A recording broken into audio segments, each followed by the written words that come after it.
All right, guys, welcome back to the Frugal Homestead. So today it's a very windy day and I want to talk to you guys about the end of an era. So today we're going to go inside the kiln because it's way too windy out here, and I'll tell you what's going on. Okay, so now that we're out of the wind, I'm in the kiln. It is so warm. It feels so good on these old bones, but it is honestly the end of an era because we are going to be running this final run of wood in here, and this is the last one. Now, you'll notice that this section's empty. We've had this run already going for 3 days. I put the driest stuff here first, and now it's done. So I've already started taking it all, bringing it out so we can bag it or we can bundle it. So everything's here, everything's ready to go. But as you can see, we got the fire going again.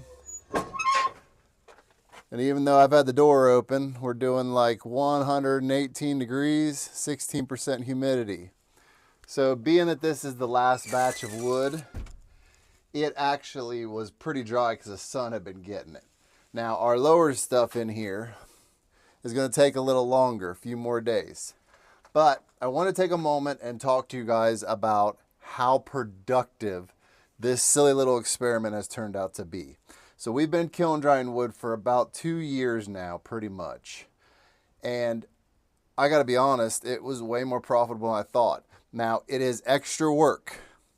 And had I thought about it better last year, we would have made a lot more because we were selling it in third of accords. That's not productive. If you're going to put the effort in to load up your kiln, burn scrap wood and stuff, if you have the ability to do this, sell in bags, sell in bundles. Make the maximum amount of money for the wood. If you're going to sell in loose wood, charge more and only do smaller amounts. Do eighth of a cord or do, $20 or $30 racks, whatever. Do not sell in bulk because it's not profitable unless you're selling for a huge premium. So to give you an example, we were selling third of accords for $100. When we sell it in bag or bundle form, we get about $150 per third of a cord. So you can see the difference in value there. For every full cord, we're getting an extra, $150. So it would be $300 for a cord. Now we're getting $450 for a cord. So it just makes sense. The numbers work. Now that said, I do want to say that even though we could have made more, and we just figured this out recently and have converted our business, we still did over $10,000 a year both years. Now this is just part-time. This is not our job. This is just something we do part-time. And this being the last run, it is bittersweet. I'm going to actually sell this dock of wood burner. I've got another dock of wood burner I'm going to be selling. Pipes, everything, it's all going. We're going to tear this building down.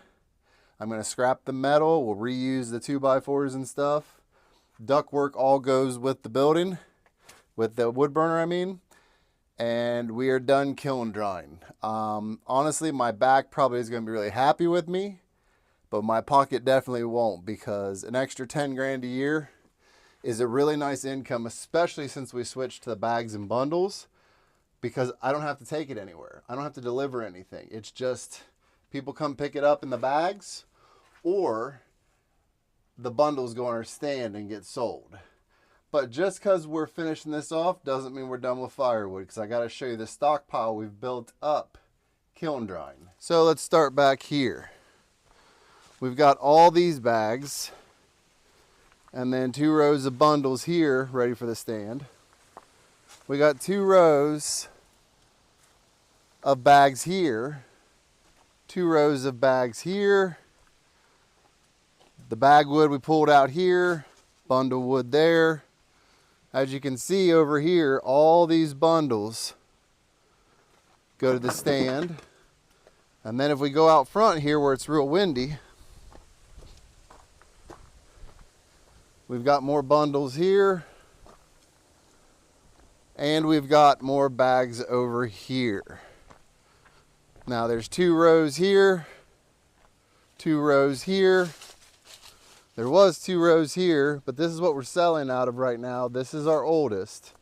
So Actually, I got somebody coming today, probably will buy up the rest of this. So now as we come down here by the splitter, this pile, all these pieces have been checked and they're all done. So we will end up probably bundling most of this. I might sell 1/3 of a cord out of it just so I don't have to bag it. But this stuff is all done. It didn't need kiln dried, and this is the end of the wood we're selling. Obviously we have all of our wood we're gonna burn down there. And then these need cut down, and those few need cut down. And the cutoffs will be used for burner fuel, and we'll split the rest of this up and get it in a pile somewhere. Okay, so let's talk a little bit about kiln drying here, because many of you have been with us throughout this process. There's been good and bad down in the comments. I listened to all of them. But to the people that have supported us in this, thank you. We appreciate you. The people asked questions. I tried to answer them. To the people that said you're going to burn your house down. My house is not burnt down. People that said you're going to have moisture problems. No moisture problems. People that said this is a fire waiting to happen. You're not wrong, but if you understand fire safety and you have the ability to take care of this stuff, if you generally deal with a fire day to day, you learn how to do these things. Do I think you should kiln dry firewood? Only if you're maximizing your profit. Do I think it's worthwhile to build a kiln for your own wood? Absolutely not. You're better off just putting your wood next to your stove and letting it dry out, honestly. This is a lot of work. If I had it to redo, I would have had a better system to load it in with. I would have had a better system to move air.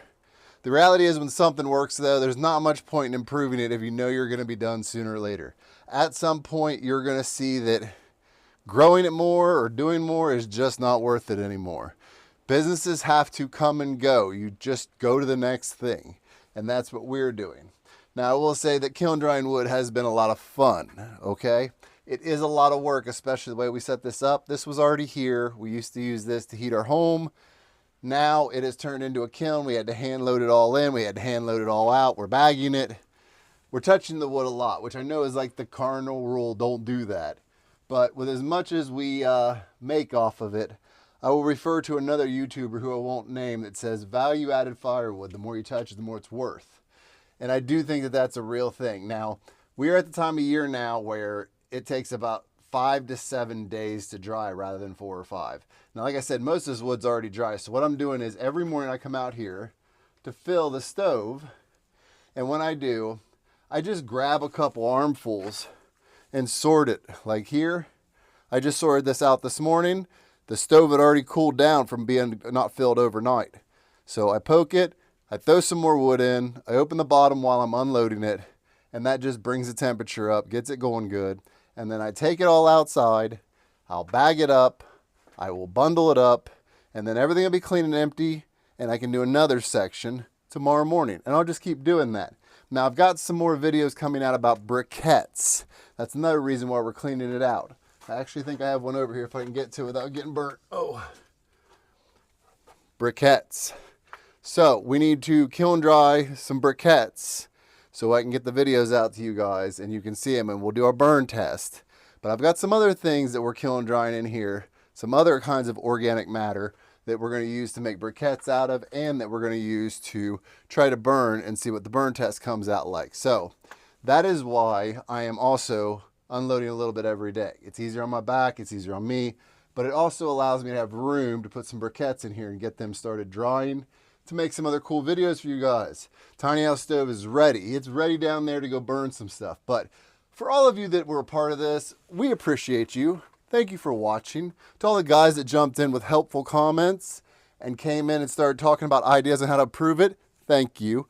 To all the people that thought we were going to burn ourselves down or kill ourselves or something bad was going to happen, I appreciate you too. Because it kept me on my toes and made me think about what I was doing. It always had both me and my wife, when we're filling this thing, very watchful. So even though maybe you put it as a different thing, we took it as watch even closer, make sure nothing doesn't happen, and it worked out great. Now, I really do believe that if you have not ever tried kiln drying, you should try it. You can check out our older videos where we did it in a freezer with a light bulb, a heat light out of like a terrarium. That works. It's slow, but it does work.